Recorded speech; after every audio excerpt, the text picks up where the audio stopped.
আজকে আড্ডা দিতে চলে আসলাম। আজকে একটা অন্যরকম টপিকস নিয়ে আলোচনা করব। টপিকসটা হইলো মানে বিষয় নারীদেরকে নিয়ে আর কি, নারীর সমাজ নিয়ে বা নারীদেরকে নিয়ে, নারীর অধিকার নিয়ে এরকম একটা বিষয় নিয়ে কথা বলবো আর কি।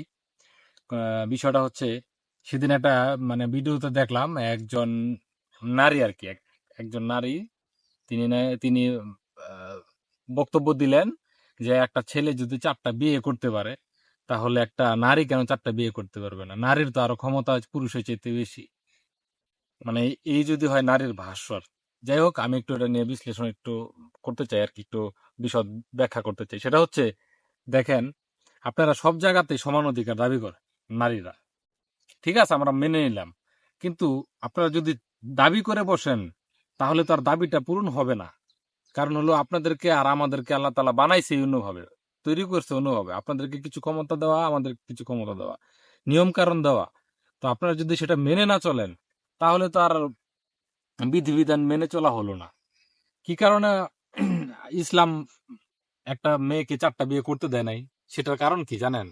আমি আপনাকে একটু ব্যাখ্যা করি, তাহলে বুঝতে পারবেন। সেটা হচ্ছে, ধরেন আমার একটা ছেলে যদি 4টা বিয়ে করে, তাহলে 4টা বউ থাকবে। তাহলে 4টা বউর 4টা সন্তান থাকবে।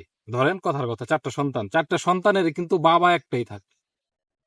কিন্তু একটা নারী যদি 4টা বিয়ে করে, তখন ওই নারীটার 4টা হাজবেন্ড থাকবে। তাহলে 4টা হাজবেন্ড থাকলে, ওই নারীটার একটা সন্তান হলে, 4টা হাজবেন্ডের কার পরিচয়টা সে দিবে আমাকে বলেন? মানে একটা ফর্ম পূরণ করতে গেলে বা কোনো একটা জায়গাতে যদি বাবার নামটা লাগে, তখন সেই ছেলেটা বা সেই মেয়েটা কি করবে? 4জনের নামই লিখবে? এটা কখনোই সম্ভব না। আর আরেকটা বিষয় হচ্ছে, সন্তানটা যখন হবে, একটা বউয়ের 4টা হাজবেন্ড থাকলে সন্তানটা যখন হবে, তখন সেটা যদি আমার মতো না হয়, আমি বলবো যে না, এটা আমার সন্তান না। আরেকটার মতো হবে না, সেটা সে বলবে না, এটা আমার সন্তান না। আরেকজনের মতো হবে না, সেও বলবে আমার। এরকম সবাই যদি বলে যে না, আমার সন্তান না, তাহলে কার সন্তান? সন্তানটা কার? এজন্যই কিন্তু এই কারণগুলোর কারণেও আল্লাহ তাআলা যে সব নিয়মগুলা করেন, সেগুলো বুঝেই করেন। আপনার চাইতে আমার চাইতে অনেক বিজ্ঞ এবং অনেক দক্ষ ব্যক্তি হলেন আল্লাহ তাআলা, ঠিক আছে? যদিও তার আকার আমরা জানি না, তারপরও বললাম যে আমাদের চেয়ে আপনার চাইতে বুদ্ধিমান এবং সব বিচক্ষণতার অধিকারী হলেন আল্লাহ তাআলা। তিনি জানেন কোন কাজটা করতে হবে, কোন নিয়মটা করতে হবে। এখন আপনারা যদি নারীর অধিকার আদায়ের জন্য সমান অধিকার চেয়ে বসে থাকেন, তাহলে কি আর হবে? শোনেন, আমাদের ব্যাপারটাই আলাদা, আপনাদের ব্যাপারটাই আলাদা। আমি যে সাধারণ একটা এক্সাম্পল দিয়ে দিলাম আপনাদেরকে, মেয়েদেরকে, সেটা হচ্ছে যে এই যে বললেন যে আমরা 4টা বিয়ে কেন করতে পারবো না, এটাই একটা উদাহরণ। যে 4টা বিয়ে করলে 4টা হাজবেন্ড থাকবে, আপনার সন্তান কোন হাজবেন্ডের পরিচয় দিয়ে সে বড় হবে? তখন আর ওই পরিচয় দেওয়ার মতো থাকবে না। তখন কি হবে জানেন? সে এক সময় গিয়ে যারও সন্তানে পরিণত হবে, কারণ কোনো বাবাই তার দায়িত্ব নিতে সে রাজি হবে না। এই জন্য এসব ভ্রান্ত ধারণাগুলো বাদ দেন। আরেকটা বিষয় হচ্ছে যে এই যে নারী জাতির কিছু কিছু নারী দেখি যে ওরা অধিকার নিয়ে খুবই তো তুলপাড় করে সোশ্যাল মিডিয়াতে, যে ওদের সাজসজ্জা নিয়ে, এটা নিয়ে সেটা নিয়ে, মানে কেউ কথা বলতে পারবে না। ওদের ওদের যা যেরকম মন চায় ওরকম ভাবে সাজবে। হিজাব থাকবে না, পর্দা থাকবে না, মানে যা যেভাবে ইচ্ছে তারা সেভাবে সাজবে। এখন কথা হচ্ছে গিয়ে, দেখেন, আপনাদের একটা কথা বলি। যে নারীরা এই জিনিসগুলা আপনারা করেন, যে কাজগুলা এই নারীর, যেই এই কাজগুলা যে নারীরা করেন, তাদেরকে একটা উদাহরণ দিই। সেটা হচ্ছে, দেখেন, যদি খোলামেলা থাকলেই, যদি স্মার্টনেস এবং মডার্ন হতো, মডার্ন জাতি হয়ে যেত, তাহলে রাস্তার কুকুররা আপনার চাইতে অনেক আগে থেকে মডার্ন ছিল। রাস্তাঘাটে অনৈতিক কর্মকাণ্ড জড়িয়ে ধরা, চুমোচুমি করা, এটা সেটা, এই যে এই কাজগুলা যদি মডার্নের কোনো কাজ হইতো বা মডার্ন সিভিলাইজেশন হতো, তাহলে আপনাদের চাইতে অনেক গুণ এগিয়ে আছে কুকুর। কি কারণে? কারণ কুকুর দেখবেন রাস্তাঘাটে এখানে সেখানে জোড়া লেগে থাকে।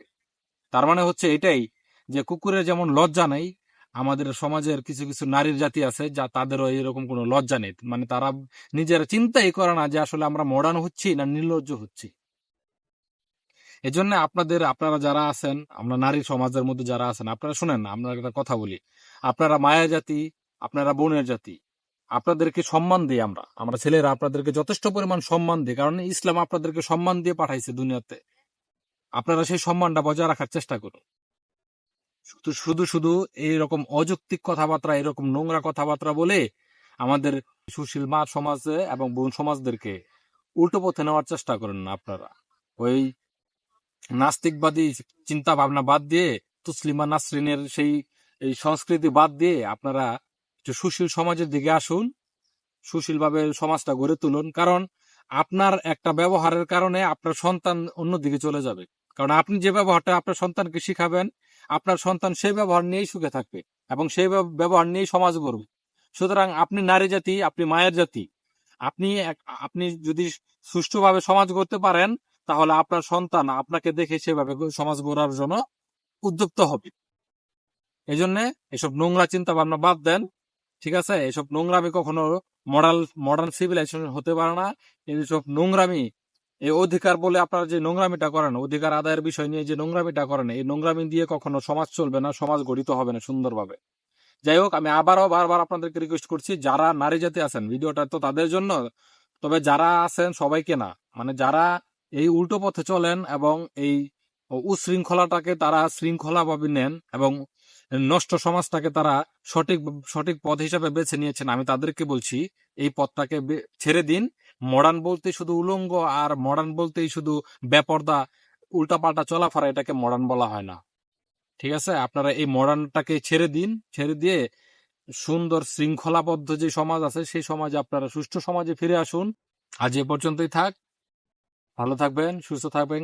দেখা হবে অন্য কোনো ভিডিওতে। সে পর্যন্ত ভালো থাকুন। আল্লাহ হাফেজ।